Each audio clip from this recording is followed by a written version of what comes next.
Baik teman-teman, selamat datang di mata kuliah Psikologi Gender. Hari ini kita akan membahas tentang gender, keluarga, dan dunia kerja. Nah, sebenarnya ini berawal dari pembahasan tentang ideologi gender, yang dimana mungkin sempat sudah disinggung bahwa pada dasarnya ideologi gender itu terbagi menjadi 3. Ada ideologi tradisional, ada ideologi egalitarian, dan ada ideologi transisi. Ideologi tradisional itu adalah ketika ada ideologi yang percaya bahwa ada pembagian peran gender antara laki-laki dan perempuan, yang mana tentunya ini adalah peran gender yang sudah kita pahami sebelumnya tentang bagaimana laki-laki menjadi maskulin, perempuan menjadi feminin, berikut dengan ekspektasi-ekspektasi masyarakat. Sementara ideologi egalitarian ini adalah mencakup distribusi peran yang cenderung setara. Dan yang ketiga ideologi transisi, yaitu ideologi yang mulai bergeser dari tradisional ke egalitarian. Sehingga ada perubahan dari yang misalkan laki-laki tidak mengerjakan pekerjaan rumah tangga, mulai mengambil bagian atau porsi di dalam pekerjaan rumah tangga. Tapi masih cukup dominan di ideologi tradisionalnya, seperti itu. Nah, dari pembahasan tentang ideologi ini tadi, sebenarnya sekarang sudah mulai terjadi pergeseran tanggung jawab dalam keluarga. Yang ini digambarkan dari adanya peran gender salah satunya, yang dimana perempuan sudah tidak lagi dilekatkan atau tidak melulu bertanggung jawab atas urusan rumah tangga dan juga pengasuhan anak. Dan laki-laki tentunya dengan cara peran gender yang mulai bergeser itu adalah ada keterlibatan peran laki-laki dalam urusan rumah tangga dan pengasuhan gitu. Jadi peran gender yang konvensional, yang konservatif ya di masyarakat kan perempuan tuh dilekatkan pada urusan rumah tangga dan pengasuhan. Sementara laki-laki ada mencari nafkah atau bekerja saja. Nah, dengan adanya pergeseran ideologi transisi tadi, itu mulai ada perubahan di dalam pembagian tanggung jawab. Nah, secara lebih spesifik lagi sebenarnya ketika kita kaitkan dengan konsep bekerja dan kesehatan, Rosenthal tahun 2012 menemukan bahwa orang yang bekerja penuh waktu itu punya kecenderungan untuk memiliki simptom depresi dan tingkat stres yang lebih tinggi dibandingkan yang bekerja paruh waktu ataupun yang tidak bekerja. Namun lagi-lagi banyak juga penelitian-penelitian lain yang kontra atas statement ini, yang menemukan justru lebih sehat secara mental dibandingkan dengan orang yang tidak bekerja. Nah, kemudian ketika kita kaitkan ini dalam gender atau dalam hal ini jenis kelamin perempuan, pada aspek bekerja dan kesehatan, Boye tahun 2009 menemukan bahwa justru wanita yang jam kerja di luar rumahnya lebih banyak, itu mereka memiliki kesejahteraan yang lebih baik. Dan mereka yang lebih banyak di rumah atau mungkin kayak stay at home mom gitu ya, ibu rumah tangga, mereka memiliki kesejahteraan yang kurang bagus. Nah, ini yang kemudian mematahkan atau kontra sebenarnya penelitian sebelumnya, di slide sebelumnya. Ini yang kemudian menjadi hal yang menarik karena ternyata French dan Damaske tahun 2012 dia bikin penelitian tentang hubungan antara ibu, kerja, dan kesehatan yang menemukan bahwa pada dasarnya ibu itu bisa diklasifikasikan menjadi 4 kategori ya dalam konteks ini. Ada steady worker, dia yang bekerja full time, ada pulled back worker yang kembali bekerja setelah melahirkan anak pertama, ada yang stay at home mother, ini yang ibu rumah tangga tidak bekerja, dan ada yang interrupted mother yang berulang kali meninggalkan pekerjaan gitu.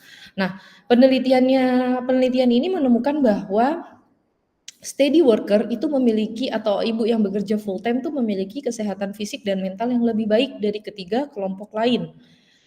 Yang kemudian diikuti dengan pulled back worker gitu, dan sisanya ini hasil menemukan bahwa cenderung memiliki kesehatan mental yang kurang baik. Namun lagi-lagi yang namanya penelitian pasti ada yang pro dan kontra. Tapi dalam konteks ini ternyata ibu yang bekerja full time, mereka punya kondisi kesehatan fisik dan mental yang lebih baik. Nah, kenapa sebenarnya hal itu terjadi? Ada beberapa hal sebenarnya yang menyebabkan ini terjadi, yaitu bisa berupa pekerjaan dan pemasukan yang lebih baik, akses atas asuransi kesehatan terjamin, lebih banyak kontak sosial dengan orang lain, dan juga persepsi atas kontrol terhadap dirinya itu bisa tinggi. Karena sebenarnya perempuan yang tidak bekerja gitu ya, pada dasarnya kita sebagai manusia tuh kan pingin ya punya kontrol atas diri kita yang sepenuhnya gitu ya. Nah, ketika menjadi ibu rumah tangga yang tidak bekerja, biasanya kita tuh kayak akan punya rasa kehilangan jati diri gitu ya, karena mungkin tenggelam dalam mengurus rumah, mengurus anak, mengurus suami, akhirnya kita kehilangan kontrol atas siapa diri kita. Nah, orang individu atau perempuan yang bekerja itu menjadi punya tanggung jawab di tempat lain atas dirinya sendiri, dan ini adalah hal yang penting bagi mereka, yaitu persepsi kontrol. Nah, masih berkaitan dengan perempuan dan pekerjaan, ternyata meskipun tadi kelihatannya mereka menguntungkan atau sehat secara fisik dan mental gitu ya dibanding kelompok yang ibu yang tidak bekerja, namun sebenarnya ada aspek merugikannya, yaitu bekerja tuh bisa berpengaruh terhadap persepsi kontrolnya yang tadi seperti saya bahas. Seperti teman-teman di bagian ini bisa dilihat bagaimana wanita yang bekerja ada tuntutan-tuntutannya, tapi juga ada haknya atau kuasanya. Ini kemudian bisa menggambarkan persepsi kontrol individu tersebut yang secara langsung kemudian mempengaruhi kondisi kesehatan perempuan tersebut. Nah, kemudian yang jadi pertanyaan selanjutnya ketika bicara perempuan yang bekerja, itu bagaimana sih dampaknya terhadap suami? Nah, tentunya ini ada dilemanya gitu ya, atau di Hegesen dia bilang bahwa ada dilema di balik perempuan yang bekerja. Yang ini secara detailnya teman-teman bisa cermati di gambar ini, namun secara garis besar bahwa pada dasarnya pada perempuan yang bekerja tuh pasti akan ada setidaknya dua aspek yang terpengaruh, yaitu pekerjaan rumah tangga dan juga pemasukan pasangan atau pemasukan rumah tangga lah ya. Dan ini hubungan-hubungan antar ini tuh bisa menurunkan distres suami atau juga bisa meningkatkan distres suami. Begitu pula bisa menurunkan distres istri dan juga bisa meningkatkan distres istri gitu. Jadi berbagai macam hubungan yang membuat dilema kan artinya pastinya ketika istri stres maka suami tidak stres gitu ya menurut bagan ini gitu ya atau sebaliknya gitu. Sehingga ini sebenarnya bisa kita simpulkan bahwa ya sampai dengan saat ini tidak dipungkiri bahwa perempuan yang bekerja tuh tetap pasti akan memunculkan dinamika psikologis tertentu pada pasangan tersebut dan rumah tangga itu gitu. Namun kan semua kembali lagi tentang bagaimana mengatasinya. Pun begitu perempuan yang menjadi ibu rumah tangga sebenarnya juga pasti ada dinamikanya. Meskipun dia secara norma sosial dia mengikuti ekspektasi masyarakat ya, nilai-nilai sosial yang ada, tapi tidak menutup kemungkinan bahwa secara personal pasti ada hal-hal yang harus struggle gitu ya atau dihadapi. Nah, tadi bicara bekerja, belum lagi kalau kita bicara bagaimana kalau istrinya berpenghasilan lebih tinggi gitu ya daripada suaminya. Nah, ini tentunya bisa mempengaruhi di beberapa aspek seperti bisa jadi pernikahannya tidak jadi gitu ya karena laki-lakinya udah minder duluan misalkan. Situasi yang tidak sesuai dengan norma sosial, nyambung ya sama poin pertama gitu. Tapi kalau misalkan sudah nikah terus perempuannya kerja, gajinya lebih besar gimana? Nah itu, bisa jadi ada konflik dan gesekan gitu ya, untuk menghindari situasi yang tidak sesuai dengan norma sosial. Nah ini tadi di poin ketiga, konflik pernikahan lebih tinggi dan bisa jadi kemungkinan perceraian lebih tinggi. Karena memang tidak dipungkiri kalau kita bicara soal nilai maskulinitas, laki-laki itu kan memang mereka bukan diciptakan ya, tapi lebih kayak dikondisikan untuk punya ego yang lebih tinggi lah dibandingkan dengan perempuan karena ada dalam apa ya bahasanya mungkin seperti kejantanan yang harus dijaga gitu. Nah, ini termasuk dari aspek finansial atau pemasukan, di mana laki-laki itu akan merasa egonya tercoreng ketika mereka dilihat gajinya lebih rendah dibanding perempuan gitu. Sama halnya mungkin juga terkait dengan sosioekonomi atau latar belakang pendidikan. Jadi hal-hal yang misalkan membuat laki-laki itu rendah gitu ya secara ego daripada pasangannya yaitu perempuan, mereka akan merasa tercederai maskulinitasnya seperti itu. Nah, masih bicara soal perempuan yang bekerja tentunya tidak lepas dari istilah peran ganda, yang mana konflik peran ganda itu adalah banyak lebih dirasakan oleh perempuan daripada laki-laki. Peran ganda nih maksudnya sekarang jadi di kantor jadi pegawai, di rumah jadi ibu, dan bahkan sangat mungkin gitu ya bahwa sambil bekerja kita juga sambil kepikiran urusan anak, kepikiran rumah dan lain-lain. Sementara tidak lebih jarang lah ya, lebih jarang pada laki-laki gitu. Nah, kenapa ini terjadi? Kalau menurut Okimoto sama Hillman tahun 2012, perempuan itu dengan peran ganda bisa lebih stres karena adanya anggapan bahwa mereka kurang kompeten sebagai orang tua, kayak nggak bisa hadir gitu ya untuk anak. Jadi pertanyaan kayak, loh kalau ibunya kerja anaknya sama siapa dan lain-lain itu sampai dengan saat ini masih ada dan menggambarkan tentang bagaimana ekspektasi sosial itu masih melekat bahwa ibu itu adalah pengasuh utama.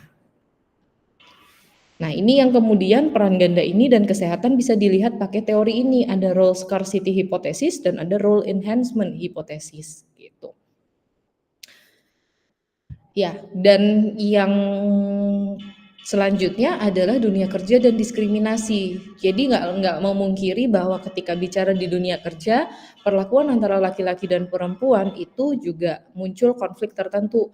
Ada diskriminasi akses, artinya perbedaan akses yang diberikan kepada seseorang, dalam hal ini misalkan laki-laki dan perempuan. Ada juga diskriminasi perlakuan, yaitu perbedaan perlakuan pada laki-laki dan perempuan. Secara lebih spesifik, bentuk diskriminasi perlakuan itu setidaknya ada 4. Ada yang pertama glass ceiling. Kalau menurut Helgesen, glass ceiling itu adalah diskriminasi yang dengan cara perempuan itu dibatasi untuk tidak bisa lebih berkembang dari laki-laki. Jadi misalkan mungkin ada kantor yang lebih sering membiayai kegiatan pengembangan untuk pegawai laki-laki daripada perempuan gitu. Nah, itu glass ceiling. Sementara kalau glass escalator itu adalah fenomena di mana tempat kerja itu mereka justru lebih sering mempromosikan pegawai laki-laki pada bidang pekerjaan yang didominasi oleh perempuan. Jadi misalkan kayak misalkan perawat gitu ya. Perawat kan masih kebanyakan perempuan ya. Namun dalam bidang kerja ini laki-laki yang lebih sering promosi jadi kepala perawat misalkan dan lain-lain. Nah, itu glass escalator. Padahal harusnya kan perempuan juga punya kesempatan yang sama. Ada juga glass cliff, yaitu ini diskriminasi dengan pemberian pekerjaan pada perempuan untuk mengetuai atau menjadi koordinator pada suatu pekerjaan yang resikonya tinggi. Jadi ketika pekerjaan ini gagal, maka bisa kayak dikambing hitamkan gitu ya, atau disalahkan karena ini diketuai oleh perempuan, seperti itu. Ada juga yang mungkin sudah menjadi isu yang tidak kunjung tuntas gitu ya, yaitu ketimpangan gaji di mana laki-laki dan perempuan memiliki gaji yang berbeda padahal menempati posisi yang sama, latar belakang pendidikan yang sama dan lain-lain. Nah, ini juga sudah seperti artikel ini ya, di mana Sri Mulyani memang bilang atau mantan Menteri Keuangan bahwa gaji perempuan tuh 23% lebih rendah dibandingkan laki-laki gitu. Oke, itu tadi adalah materi tentang gender, keluarga dan dunia kerja. Terima kasih.